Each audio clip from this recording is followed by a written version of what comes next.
Hello and welcome to the Blue Tower here in Manchester. This is a Blue Tower production, and this is the James and Warren Lockdown Movie Talk, because someone somewhere is always in lockdown. I am James, your host.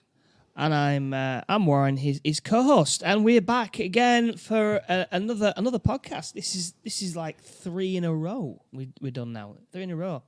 Yes, yeah, we're knocking them out of the park. And this one is also in 1984 as well, isn't it? Yeah. We're literally running out of 1984 movies at the moment. Well, we've got loads. There seems to be a dearth of like 1984 movies here. There seems to be just all big piled in there. Yeah, well, 1984 was a prime time. It was kind of, yeah. Cause, well, you got your Ghostbusters, Beverly Hills. You got the Terminator. What is it? Police Academy came out as well. So you got all these, and then you got all the offshoots of the movies that come out afterwards, didn't you? There was a lot of copycats. Yeah. Fast to get them out, bang, bang, bang, bang, bang. So what we'll talk about today? What is it? What's the one thing we're doing today? So we are looking at Dreamscape. 1984, but directed by Joseph Ruber. All that and more. Welcome to the podcast.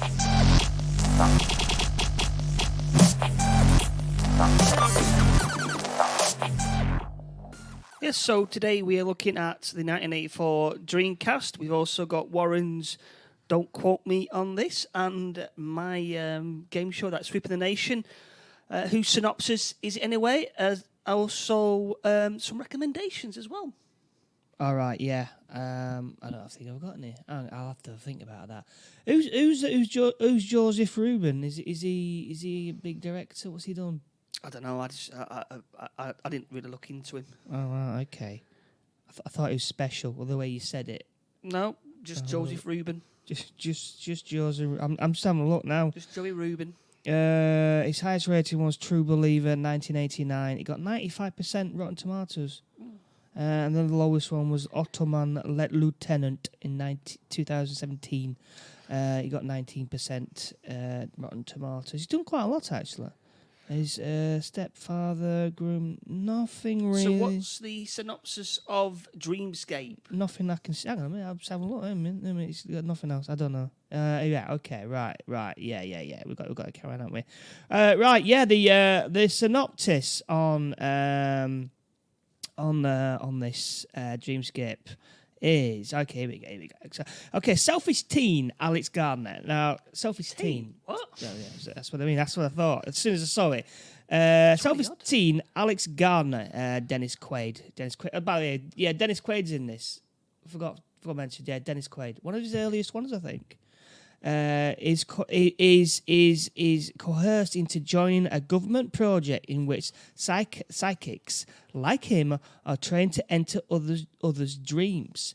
He starts learning to use his ability to do good, but before long, a new officer, Bob Blair, seizes control of the project. A writer, George Wenbit, helps Alex uncover Blair's true motives, which involves assassinations via dreams. Soon, only Alex and the beautiful scientist stand in their way of something terrible.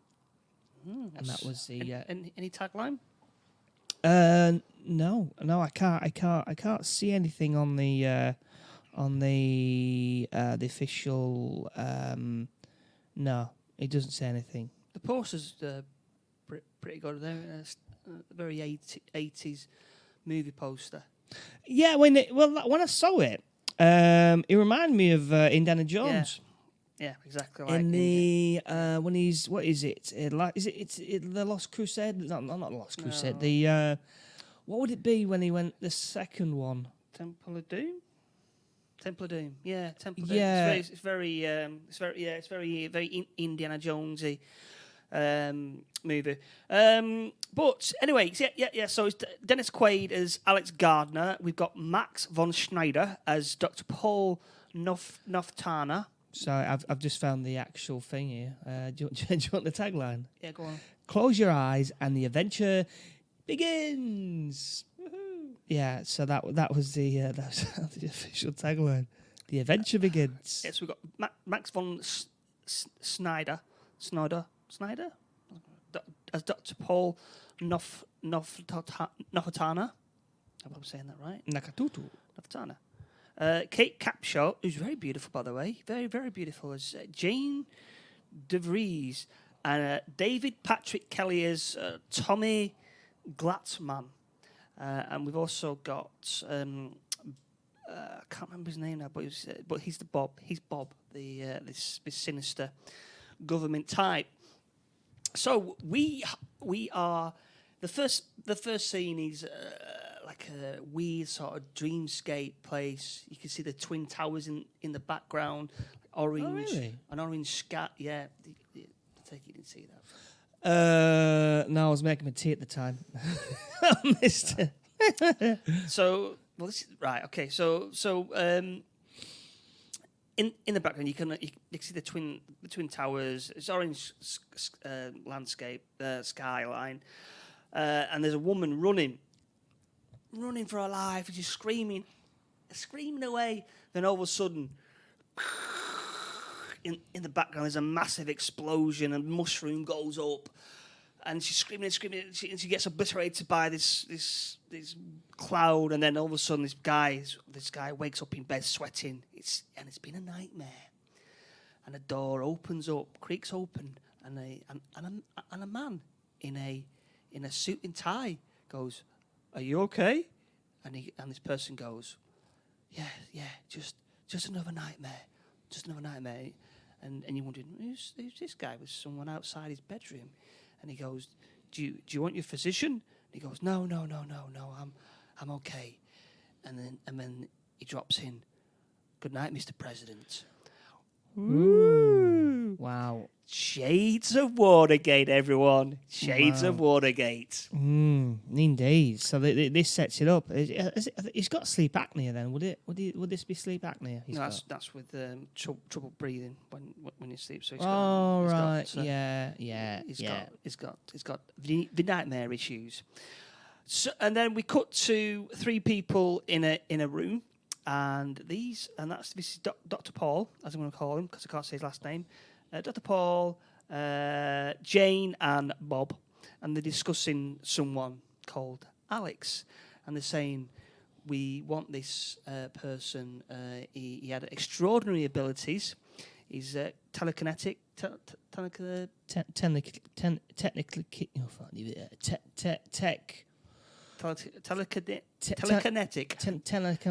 cool. Yeah, and he's got all these abilities." And you're going, "Ooh, what's this? What's?" So they want him for a project, but then Dr. Paul goes, "Well, he left me years and years ago. He left, and we can't find him." And then Bob goes, "Don't worry, we'll find him." And then it cuts to Alex, who is he's 20 odd years old. He's not a teenager. Not a teen, no. So he's at the GGs, isn't he? He's at the GGs. So I think this could possibly be one of his magical powers, where he predicts the winnings. Yeah, I don't know why how he's using his abilities to make money. Is he just reading like the I don't know whose mind whose mind is he reading? Well, it's obviously the trainers or the no. I think it's suggesting that he can predict the future. Right.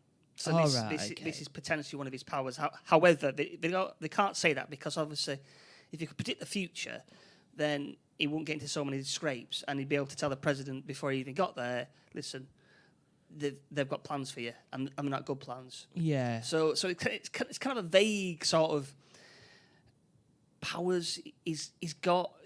He's not like Superman or anything like that. It's all to do with mind and yeah. So. So Alex is wanted by some people at the GGs. He's chased, isn't he? He's chased by a group of men. Does he owe them money or something? Or I don't know. It's kind of weird because they work there. So I don't know if they're expecting Alex to give them tips to win money. I think that's what it is, and he's not doing that. I didn't quite understand the relationship there. I don't know. I mean, it's not even.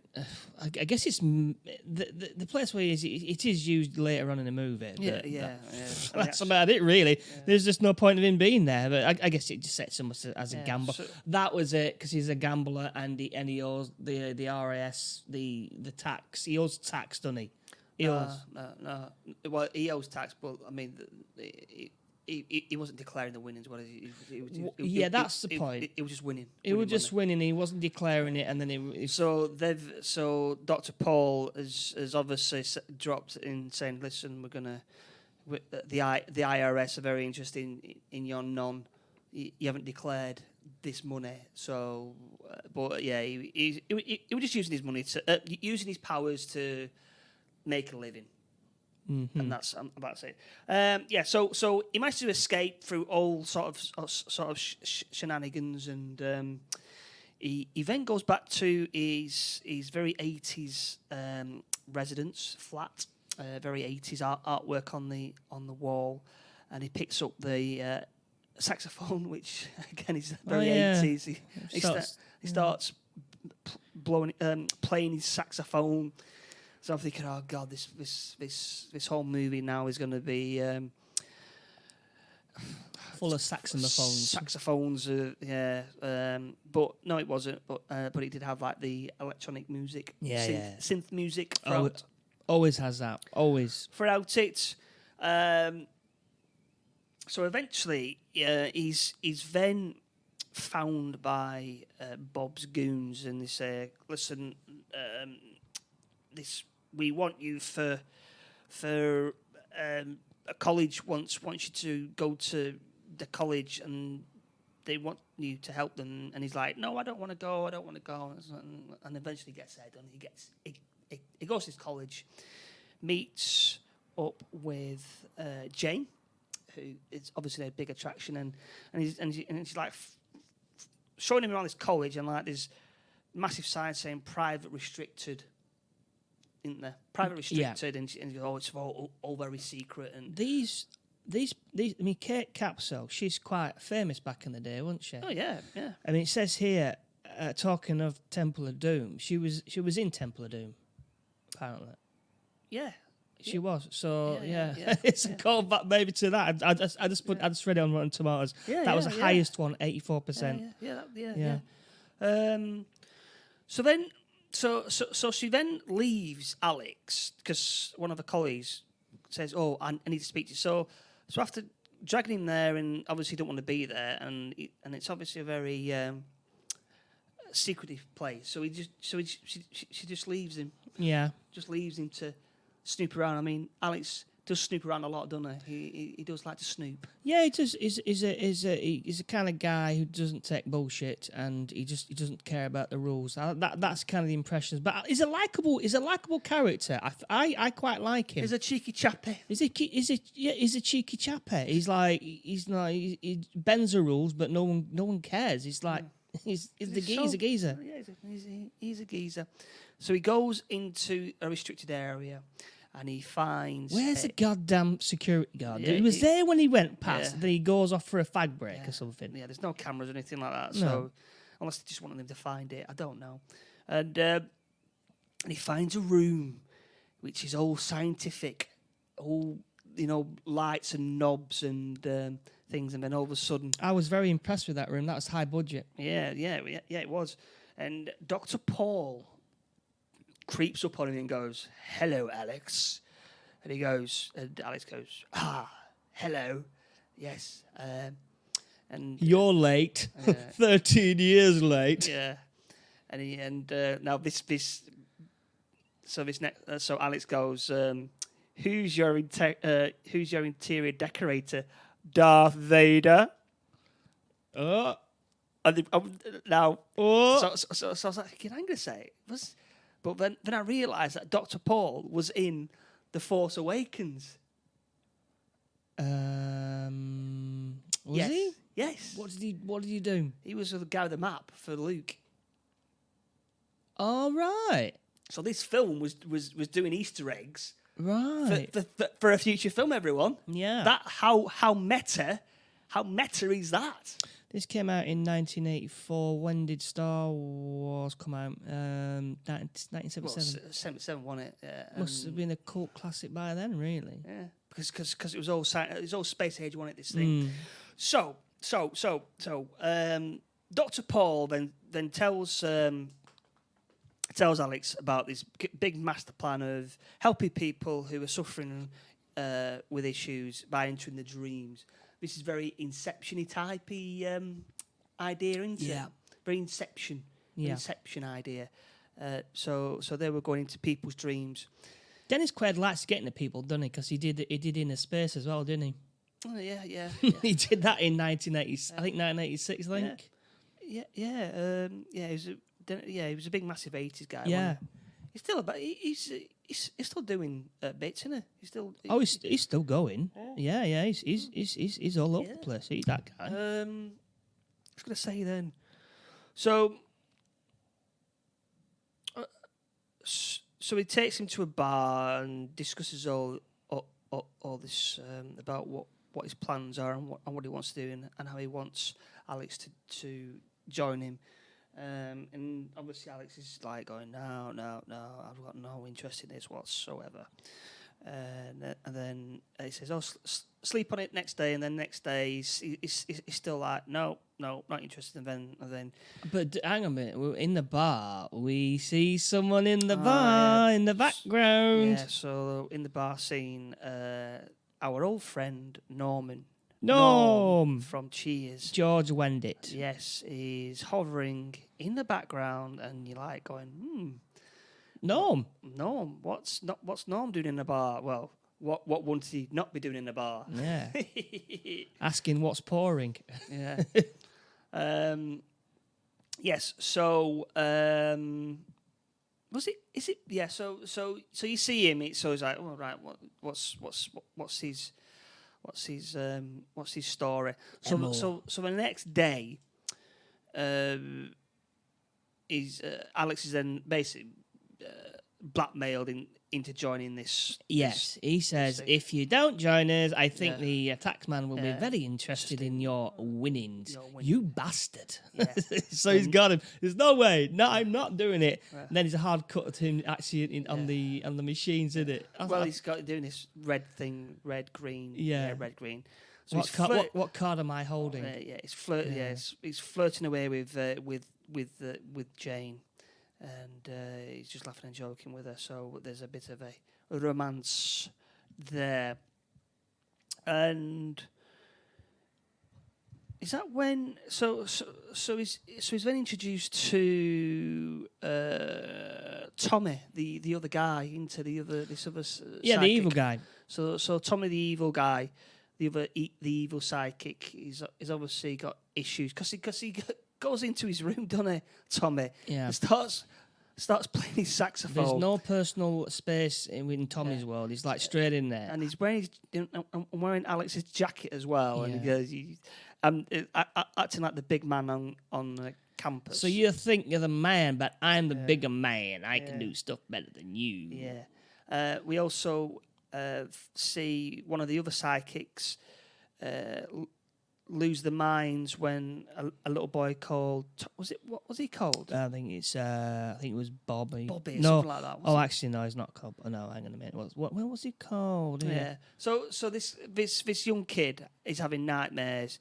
This person. He's called Buddy. Buddy. So he's having nightmares. So they sent this other psychic in, and he ends up being comatose. When he goes in, so everyone's like, "Oh God, what's inside this kid's mind?" And he's drawing pictures of this thing, this horrible thing, snake creature, and so we get Alex, so we get a bit of a build up to him going into someone's mind. So we get a bit of a comedy one first of all, don't we? Yeah, the guy with the toupee. Yeah, so the insecure guy who wears a wig, who's got a very attractive wife, he's having these issues where he's getting sleepwalking, shouting his wife's name. So, first of all, Alex goes into that construction guy's head, doesn't he? Oh yeah, he does. Yeah. And the construction guy has got this fear of falling or something. I'm guess. Well, yeah, because he was in construction, so he. So he said. But Alex. So Alex saves him, but then he falls. Yeah, but then. But in the movie, if you die in the dream, you die in real life.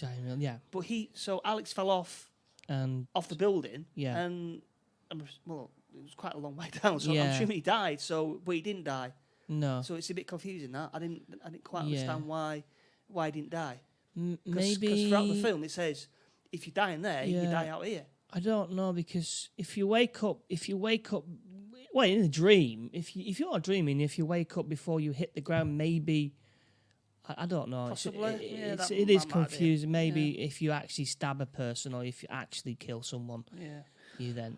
So we get that one, and then we get the comedy one where he goes into this guy's house, and this guy's going, let's go in and catch my wife from see what wife's up to, and they burst into the wife, and she's having sex with his guy's brother. With his brother. And then all of a sudden he then looks underneath the bed, and there's another guy, another brother, something like that. Brother-in-law. Yeah, brother-in-law. And then he opens the curtains, and there's a Japanese guy. The gardener. The gardener, and the priest. There's a Gardener, priest there as well. And he goes, "You guys!" So they find out that he's insecure about his his marriage, isn't he? Yeah, he's scared, isn't he? Yeah, he's scared. Yeah. So it's all fun and games, and so we get that, and then we get a really creepy bit where Alex goes back to the office and Jane is asleep in the office. Yeah. He has. So he sits down. Now, this kind of thing would not be tolerated in this day and age, because he then sits down, and then he projects himself into Jane's mind. Yeah, she's having a nice little time on a train. Yeah. And then he pops into her mind. Bear in mind, this is not. She ain't given permission for this. No, well, she said that. Yeah, she said it. It's not right. So he gets in there. She's on a train, and then they start kissing and canoodling. Oh, the conductor was there, wasn't he? Yeah. There's tickets, please. Tickets, please. So keep that in mind, because he does turn up in the end. You can almost call him a Chekhov conductor. Yeah, I would say he was. Yes. He was the only Chekhov thing, isn't it? Yeah, so he's a Chekhov conductor. And then obviously she wakes up and she realises that Alex has entered the dream, and she's like, no, this isn't right. You should not have done that. I'm thinking, well, yeah, no, you shouldn't have done that. No. He says, yeah, but you don't understand. You don't understand. Yeah, I'm sorry for that. I'm sorry. But you don't understand. I entered your mind without any of the equipment. And they go, Whatever.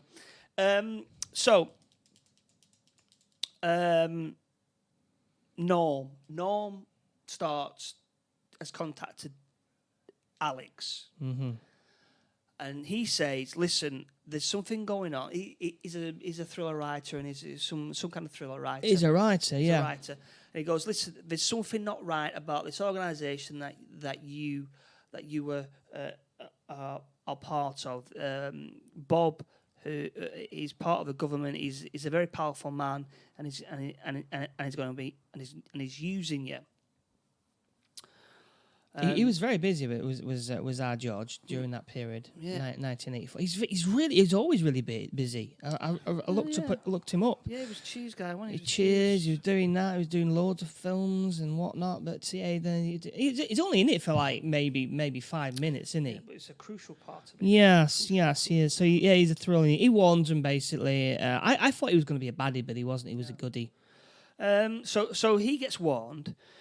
The president is still having continuing nightmares. Oh, we're back on that, are we? Yeah. Yeah. Now, yeah. So Bob goes to visit the POTUS. His mate. His mate is an old friend and says, listen, I'm having nightmares. It's all about nuclear. Now, back in the 1980s, it was all about the nuclear, wasn't it? The nuclear bombs, pressing the button. It's all this massive... The Cold War, because he mentions...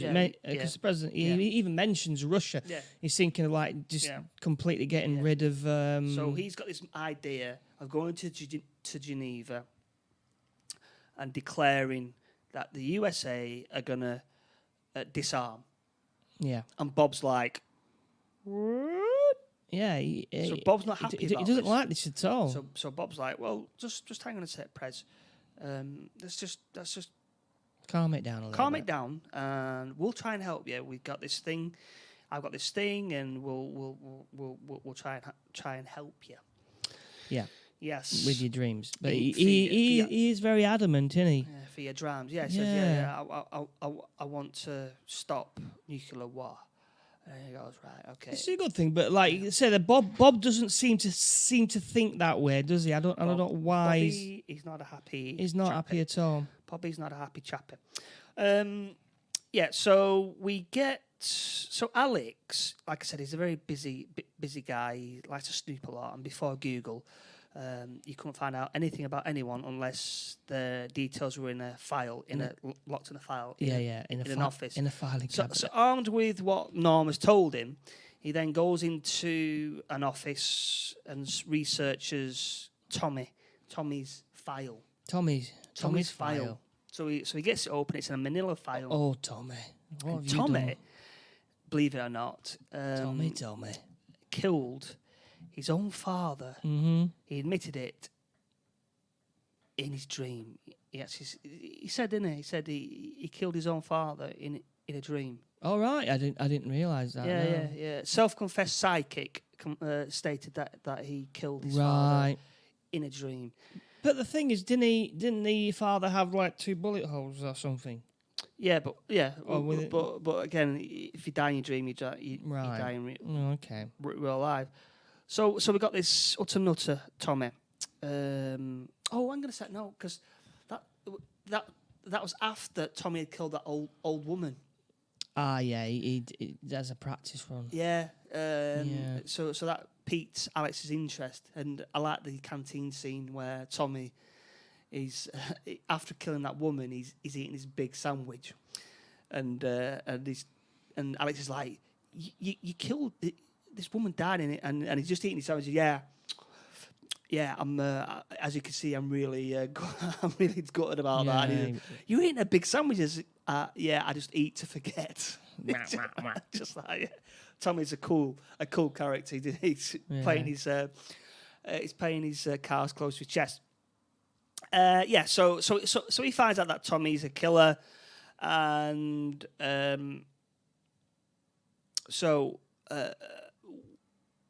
what happens then? So Alex then meets up with Norm again. Oh yeah, that was it. Yeah. In a car. No, outside of college somewhere, and then he tells. I don't know where he gets all this information from, but he tells him that Bob is going to be using him. I'm trying to use him as an assassin to murder the president of the United States. Well, he wants people to end, Cold War. Mm-hmm. That's his plan. That's what he wants to use you for. So you better be careful. And then all of a sudden, these people start chasing them. Some cheerleaders come out, and there's a big crowd, and then bang, Norm's dead. Oh, he killed him. They killed him. Yeah. So they kill Norm. So now he's on the run, and he ends up phoning up Jane at the what's it do? Track race, the horsey place. Yeah. Yeah. So he ends up at the track race again, and he phones up Jane and goes, "There's something not right here." And then Jane looks through the window and goes, "Ooh, the president's here." And he goes, "The president's in danger." What are the chances of that happening? So we get a massive chase between the bad guys and Alex. Alex is on a bike and and he gets the people who he owes money to help him escape. Yeah. And then he managed to get to the college, doesn't he? Yeah. Yeah, he managed to escape via a horse box, didn't he? What happened to be there, and he gets to he eventually gets to the college. It's one way, a complicated way of getting to the college. Yeah. So, I forgot to mention that Alex managed to enter Billy's. What's he called? Billy. But yeah, the young kid. Yeah, he did. This is another one of his story. Like his abilities of getting into people's dreams. So he managed to vanquish the kid's nightmare monster, didn't he? And being in the dreamscape, it's quite good, isn't it? I like being in there because the effects were good. So Billy's nightmare was a snake man. Snake person. It was like Freddy Krueger, really. So this film came out in 1984, the same time as Nightmare on Elm Street. Yeah. So I don't know if they were copying. Thought, this Nightmare on Elm Street sounds interesting. Perhaps we can. Well, there's so many there is so many elements from every movie from 1984. So it's just all squeezed into one. Yeah, all elements are in there. I would have preferred to actually stayed with the snake guy. Yeah, I'll just been in that dreamscape. Because the dreamscape, like I said, it really nightmarish. So Tommy sees a drawing of the snake man and believes that Alex is scared of this. Oh yeah. Monster, so that's going to come back.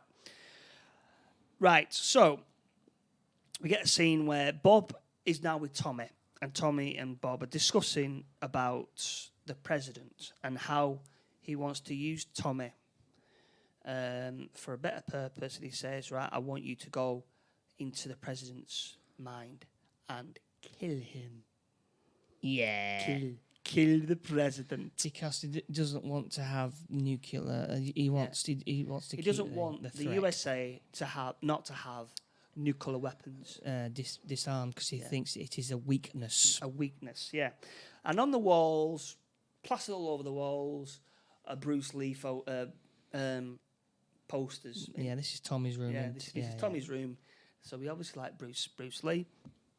And Bob has arranged for the president to sleep in a room next to Tommy. Now, Dr. Paul, he thinks something's afoot because he didn't want the president to be there. He says, no, this is wrong. I wanted him to be over here. It's better for us. He says, no, the president's going to sleep in here. So this then starts, he starts to think, what is going on? He's very suspicious.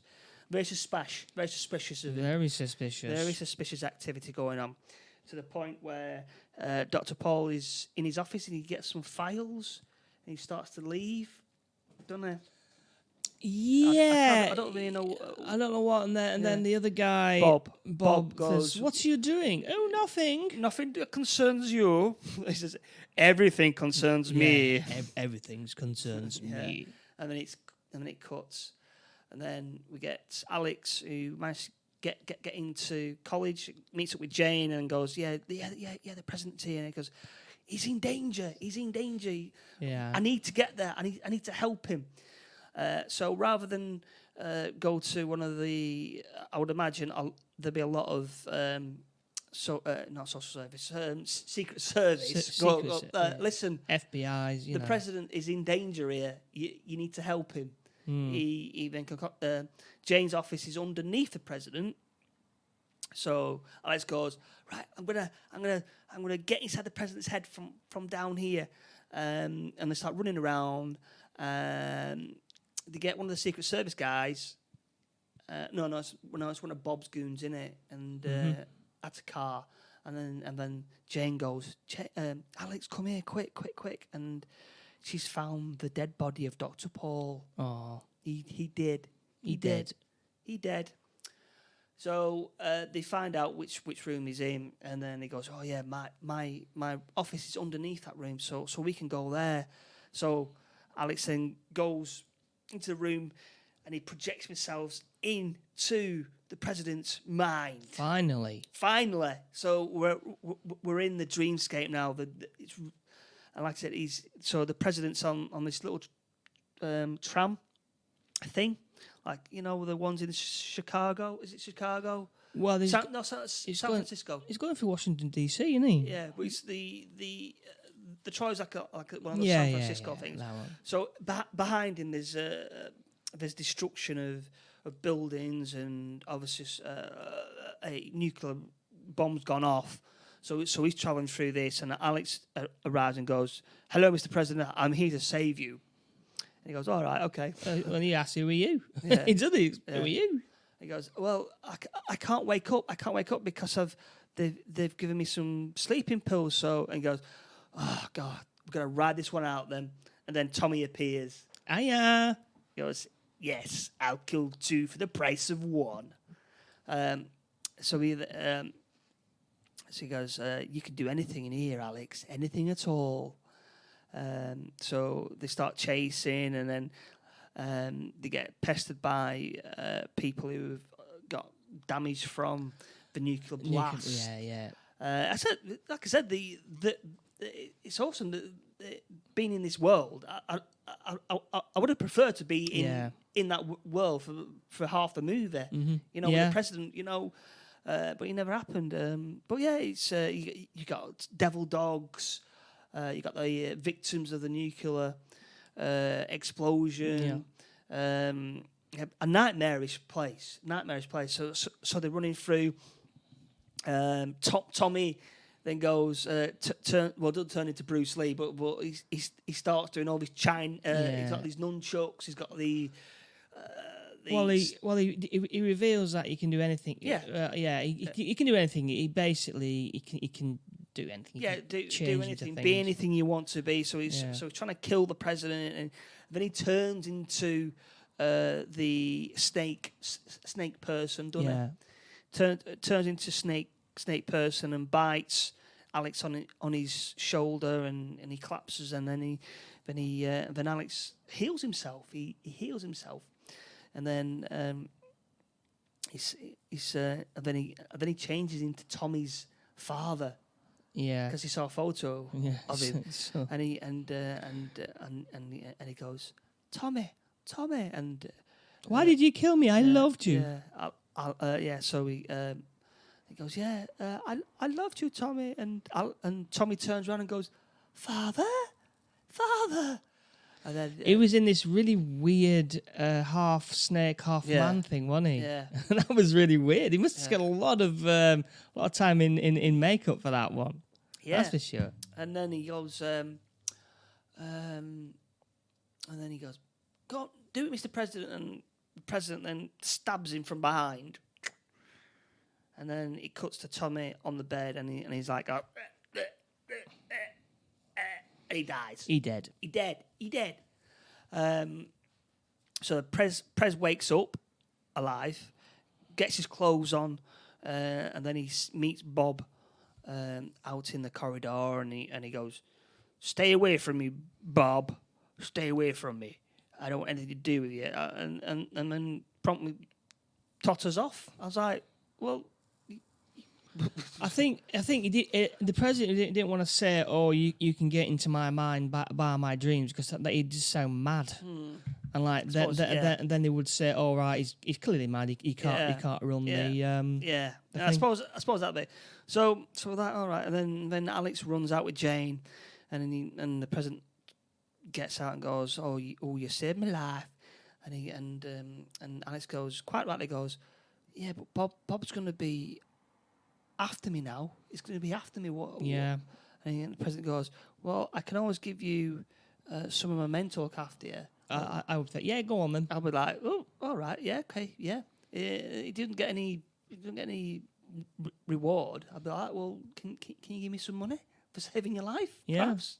No. Alex refuses the offer of the men and goes, "I'll sort it myself." Yeah, I was like, well, what's he gonna do here?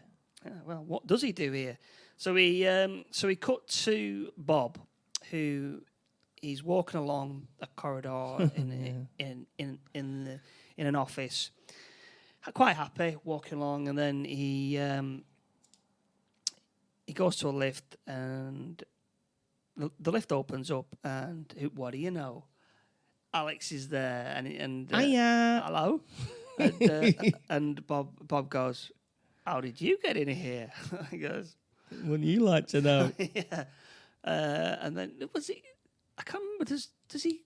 What does Alex do? Does He just rips off his face and reveals another horrible face. Yeah, that's it. Yeah. So Alex rips off his own face. Yeah. Is he the Snake Man now? No, he's not. He's just a generic monster thingy. And then proceeds to choke out Bob. Yeah.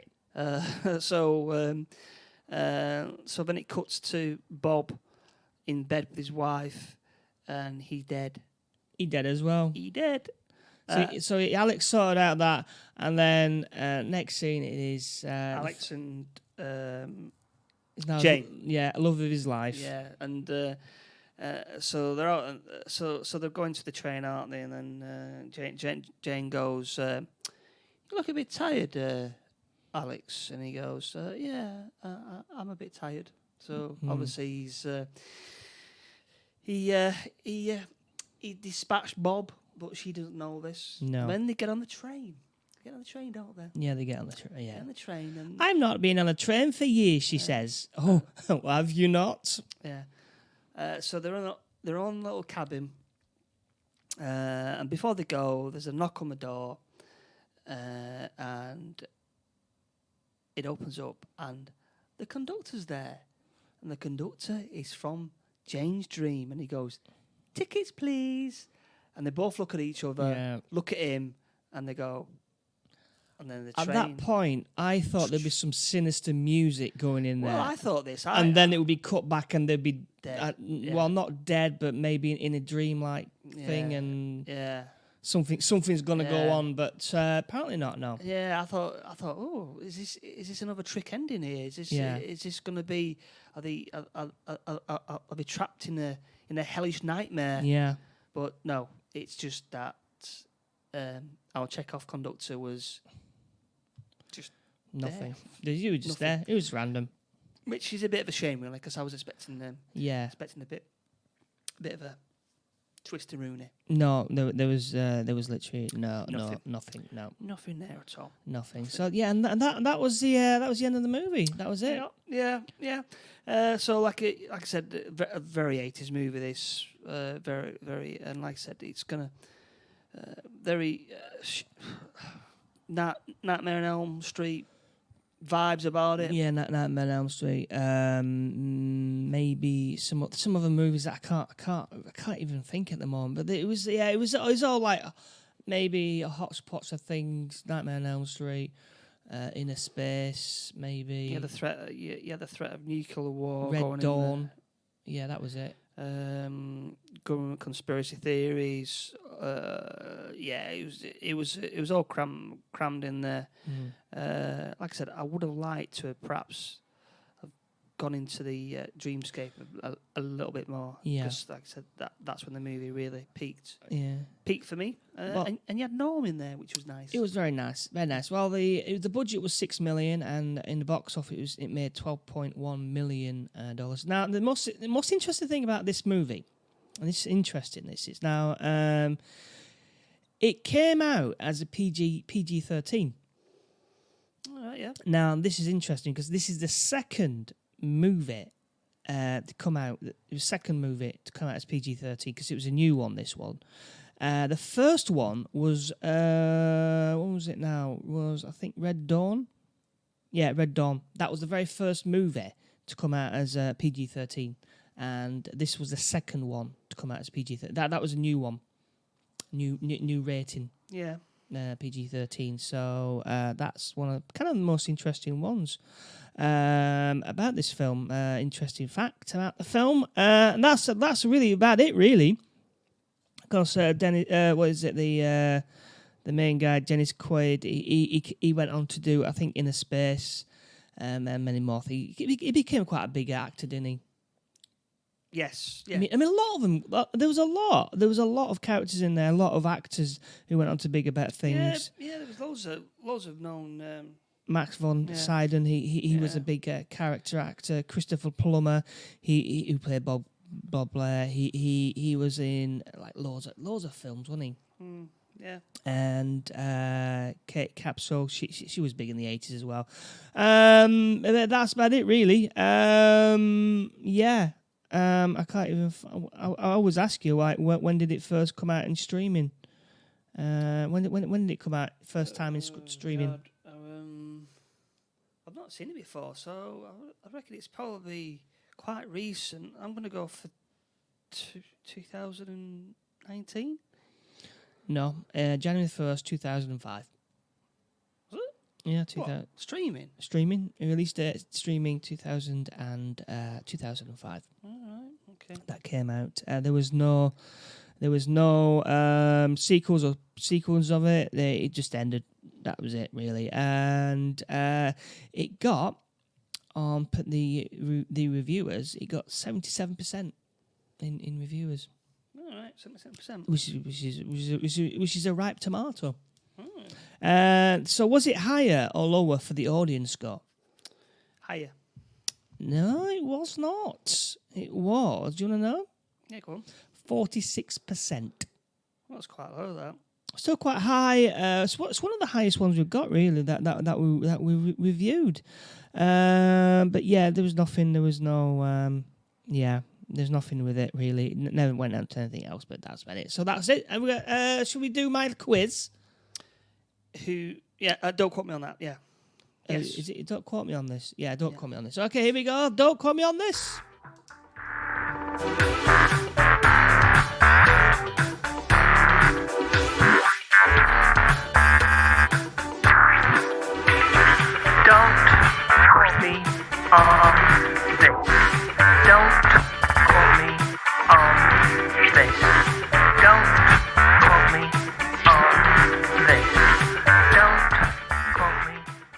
Yeah, so this is it's Don't Quote Me on This. Yeah, I can never remember the name. It's Don't Quote Me on This. Definitely Don't Quote Me on This. So this is where I'll have a look at the movies from 1984. So we've done 3 of these. So the top one was, of course, Ghostbusters, which is a new one's coming out this November, I think. Yeah. They've actually seen. There's loads of people who've actually seen the whole movie, haven't they? Last week at MovieCon, I think, wasn't it? Yeah. At MovieCon, sure. A lot of people watch it, but I have a look at at some movies, and I pick a particular one, and I can tell you that this particular one came at number 5 in 1984. So it came out. It was just above Police Academy, which was number 6. Footloose number 7. Star Trek 3: The Search for Spock was number 8. But this particular one came in at number 5. So here we go. Here we go. I don't think personally you're gonna get this. But last week you was really, really fast. So I thought I'd just try and get like a little bit of a. Not a difficult one, but I don't know. I don't know if you've actually seen the original one. I don't know. Go on, give me the quotes. I'm gonna. Here we go. And these quotes are not in context, so it needs a heavy context in these particular quotes. So here we go. So the number one quote, which is quite surprising for this particular movie, is "Sweep the leg." Oh God, you give me the most iconic line there. What, really? Sweep the leg. I literally, if I knew this movie, that one would not be it.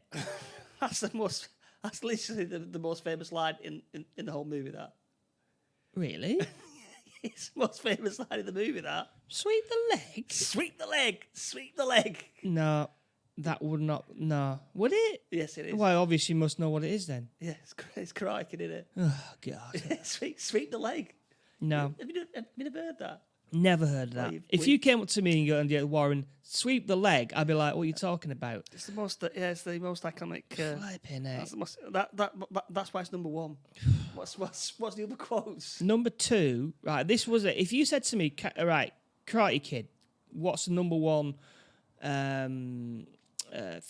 What was number one? What was number one? I would say wax on, wax off. Wax on, wax off. Yeah, that's another one. I want to see your baby brown, Daniel, and what happened to your eyes. And don't tell me it was another bike accident. That's another one. I wouldn't have got that. Another one here. I say, out of context, it doesn't really sound great, but here's another one. Here's your radio. Do you know where that's in the movie? Huh? It's where Daniel goes to the beach, and he comes across the bullies, and he's got a radio, and he basically he's telling him, hit the bricks. Here's your radio. All right. Yeah. Full disclosure. I don't think I've ever watched the whole movie right through. I think I might have when it's been on TV. I think when it's been on the telly. Another one, number 5. Get him a body. Hang on a minute. Get him a body bag. Yeah. That's another one. No. And number 6, I think here we got No Mercy. Yeah, that's I think that's in the final. That's the final one. Yeah. Final battle. So number 7, This School Sucks, Man. That could be any 80s movie. That. Yeah, and number 8 was Finish Him! ! Yeah, finish him, no mercy. And of course, this was on. This is on Netflix. I think it's season 4. I think season 4. We got into it, didn't we? We got into the Cobra thing, yeah. And it was really good. But I've just not watched it for a while. Yeah, I dipped out halfway between. Second series, I think it was. Yeah. I mean, I got most of the reference, and it was a good. It's a good little series. Good series. It's really comedy too. It's got all the original casting, the original bully, the original guy, the original Daniels in it. But I don't know. I just couldn't really get back into it. I mean, as we watched 7 episodes or something. Yeah, what's the first series? The second series didn't really. Yeah, but it's still going on. It's still number, I don't know, 4th series coming. So I may dip into it when I don't know when I got more time. I think to watch it. But yeah, that was the Karate Kid, and he got it on the sweep the leg. I've never heard of that. It's well known in pop culture as well. What? When people are fighting, they'll just shout out, "Sweep the leg." Well, next time when I'm at a football ground, I'll shout out, "Sweep the leg." No. Yeah, that's what I'll do when I see Grealish, Man City. Sweep the leg, Grealish. Well, you've got Ronaldo, haven't you? Coming. Yeah, just think when I was waiting for a thing to the alert come on or breaking news on.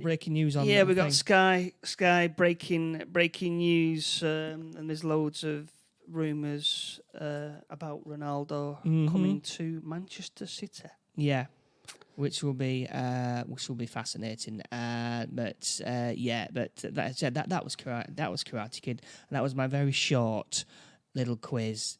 Don't quote me on this.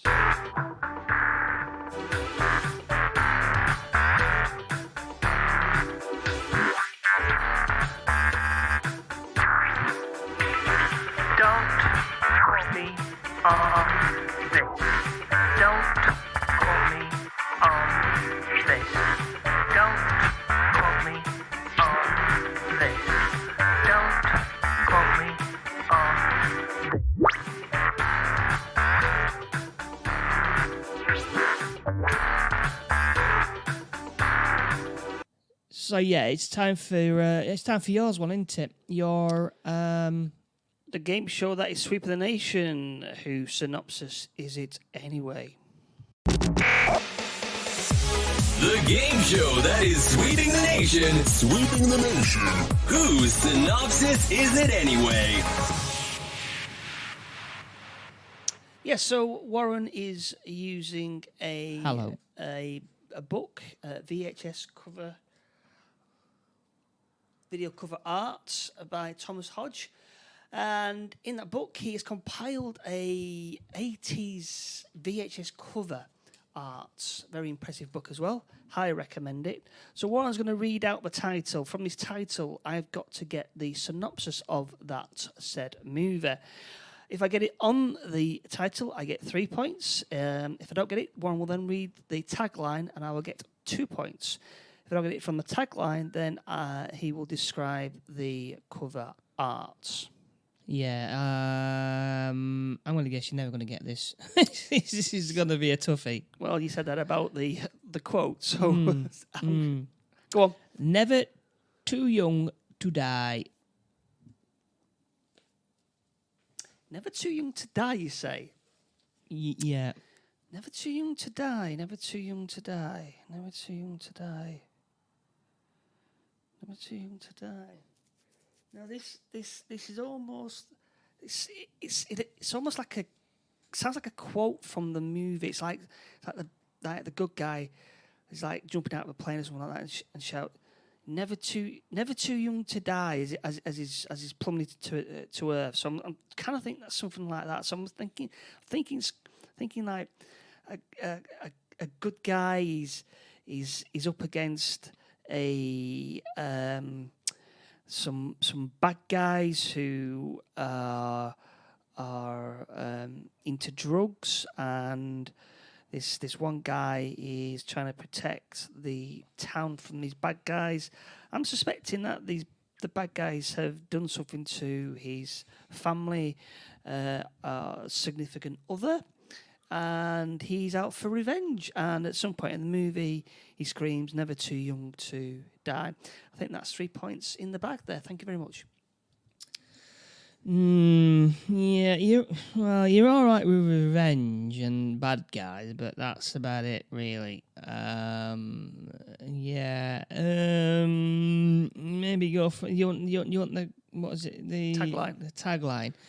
The younger you are, the harder you fight. No, it doesn't even help yet. I'll be honest with you. The younger you are, Jesus, it's very. It's almost about age. What's the age thing? Is it? So it's revenge. This guy has seen his son, wife, significant other has been killed, and he's out for a revenge against said gangsters.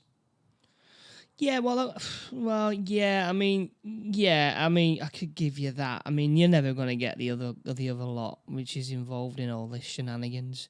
I'll be honest with you, it is pretty. Yeah, I'll give you two.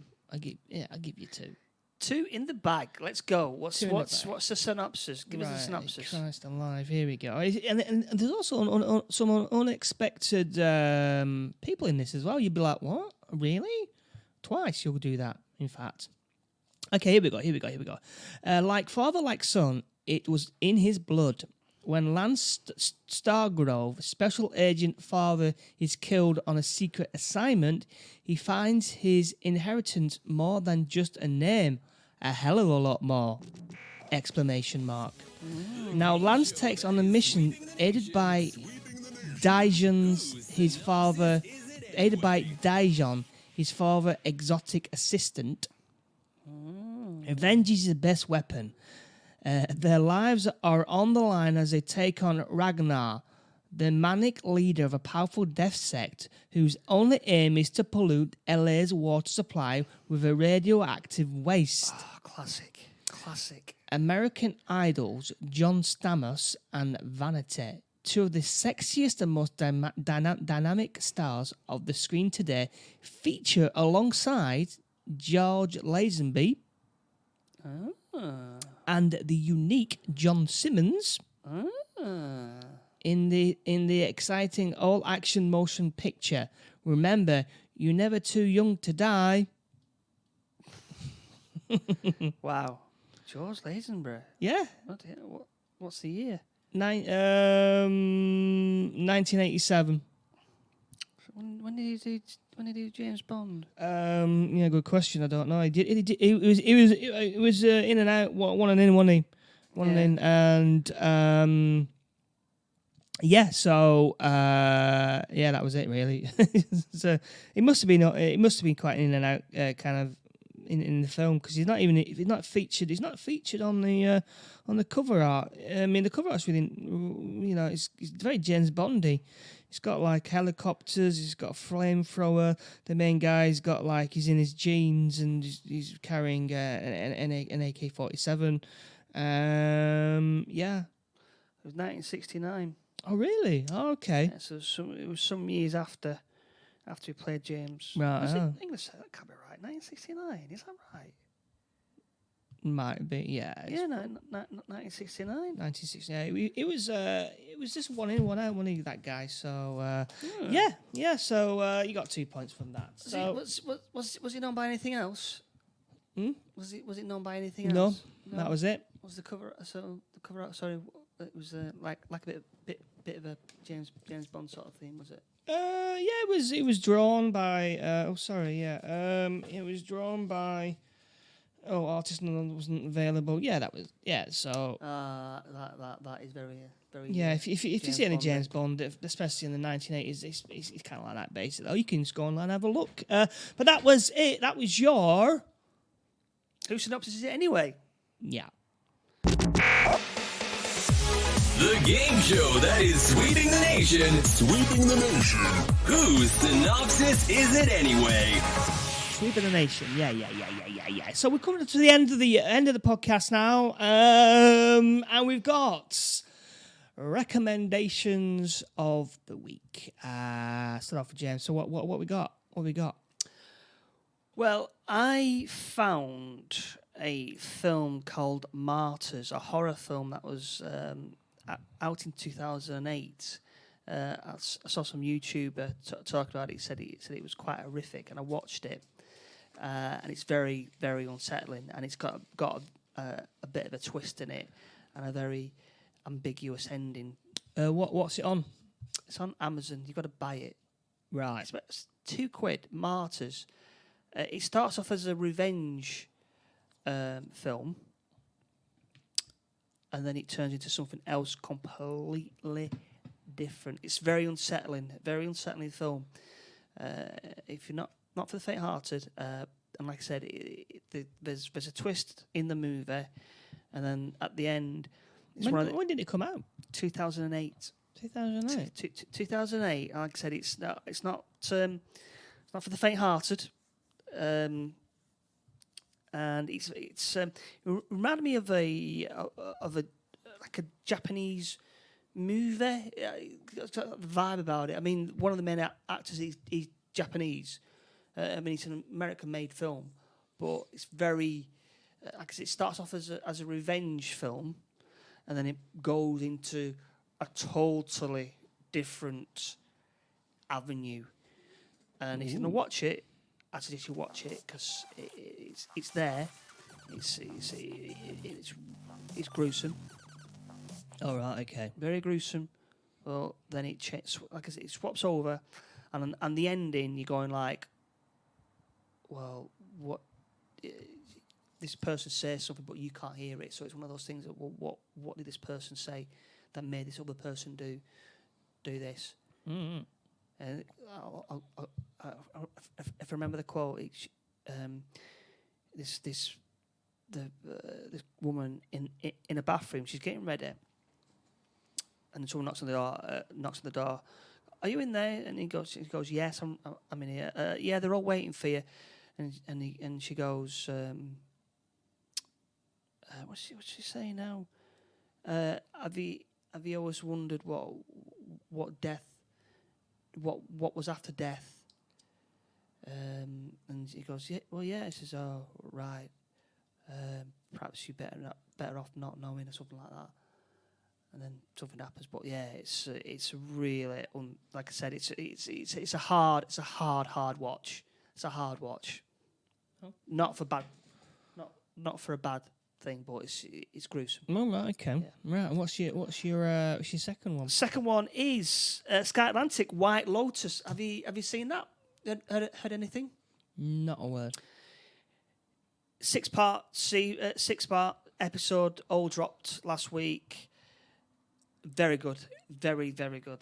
It's a bit sexual in some parts. I'm not going to lie to you. It's a bit sexual, but one of the main guys, who is the hotel manager, has been compared to Basil Fawlty, which I thought was a very good, Right. similar thing. It goes off the rails big time. Goes. Is it a comedy? It's a comedy drama. Right. Comedy drama, beautifully filmed. Beautifully filmed. And it's all about groups of people who go to a resort. If anything, it reminded me of Benidorm. Okay, yeah, from ITV. But bigger budget, better storyline, lots of secrets are revealed, and an escalation of a mistake. Right. Oh, right. I like them kind of. I like that. I like that kind of thing. But like I said, it's there's one scene with the hotel manager, which was like, I can't believe that was actually shown. It's like, Oh, right. Okay. well, yeah, it's a good watch, and I got through it in two days. But yeah, White Lotus on Sky Atlantic. Right. Okay. Right. I've only got really one. I've seen What Ifs, the new Marvel series, cartoon series of What Ifs. Something happens to certain people within the Marvel universe. So I've been kind of watching that, and that's it really. There's a new movie coming out, The Candyman. That's coming out. The remake of the original Candyman. The Candyman. You can still watch the original one on Netflix. Yeah, that was 1980, wasn't it? Mm-hmm. It's very early. Not 1980. 1991, would it? Yeah, 1991. But it's got a very 80s vibe to it. Because we watched it the other night, and I was thinking, what the? And I had to look at the year because I remember it coming out. Yeah. It was 1991, so it was just outside our remit of 80s movies. That got loads of sequels, didn't it? Yeah, sequels and rubbish like that. Yeah. I mean, this movie was supposed to come out last year, wasn't it? Yeah, it was. Yeah, I was really looking forward to it. It's by. Is it by John Peel? Yes. Is it John? Them. Us. Us, director of Us and Them. Yeah. He directed that, so it's set in modern day LA.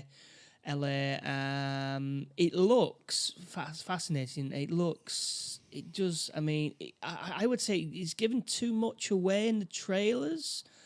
I would think. I don't know where it's going with this. If you've not seen the trailers, but I don't want to give it too much away. I'm going to try and watch it before the end of the week sometime. We're pretty busy. I'm pretty busy at the moment. I can always watch it on Sunday. I don't know. I'm going to try and watch it, and maybe I'll do a review on my other podcast, the What's New Movie review, which you can still get on Apple Podcasts and all the other podcasts as well. I also do another one, What's New. The Chef One Pandemic. I haven't done that for 2 weeks. I've been tired. I've gone back to work, so I've been unable to do it. So I'm going to get back onto that. We're gonna drop another one of these, aren't we? Maybe Friday. We'll do it because we are busy at the moment. We are due to go down to Derby, aren't we, for a wedding? Yeah, the delightful Derby. If we got any Chekhov army down there in Derby, we are going to be down there. If you want a meet and greet session, yeah, yeah. Yeah, we're gonna go down there for a weekend for a friend's wedding. Martin, hello Martin. I don't think he listens to this one, does he? Does he? I don't know. He might do.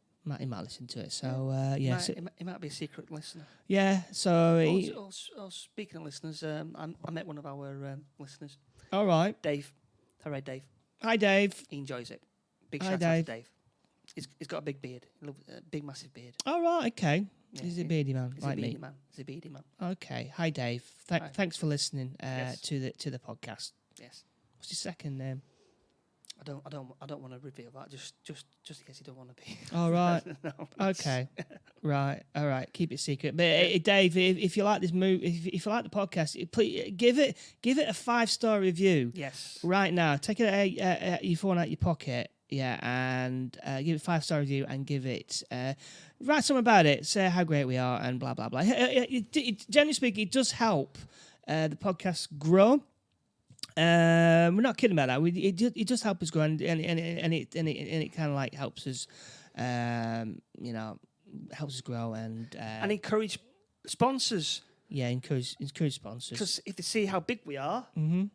then they'll be encouraged to sponsor us. And this podcast does go to LA and America. Yes, we did get a movie producer actually listening to the actual show. Well, I'll mention that when I've read the book. Oh, you've not read the book yet? I've not read the book yet. Oh right, I've not read the book either. No. So I've not read it, but he's I've lost it on my phone somewhere. He's written a book and he sent us a thingy. We'll go into that. But yeah, it does get far, and we are loving it. It does get listened to around the world. So thanks for that. All around the world. Around the world. Okay, so where can we? spread This has the been a long. word. This has been a long podcast. Yes, I'm going to have to wrap things up. So where can we find you on the socials?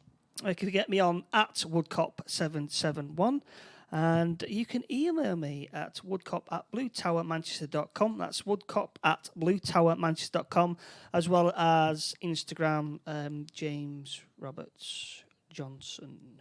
Yeah, email. Did you say that? Yep, woodcop@bluetowermanchester.com, where people can email us any suggestions, and like I said, we are open to negotiations, similar to what Ronaldo is doing now with Man City. But for less money. Right, and you can find me on Mr. Beard MCR at Instagram and on the Twitters, as well as the me other podcasts that I do. I'll put a link down in the podcast description on this particular one. All right, well that's been us. I hope you enjoyed the podcast. We will speak to you next week. Okay, bye now. Stay safe.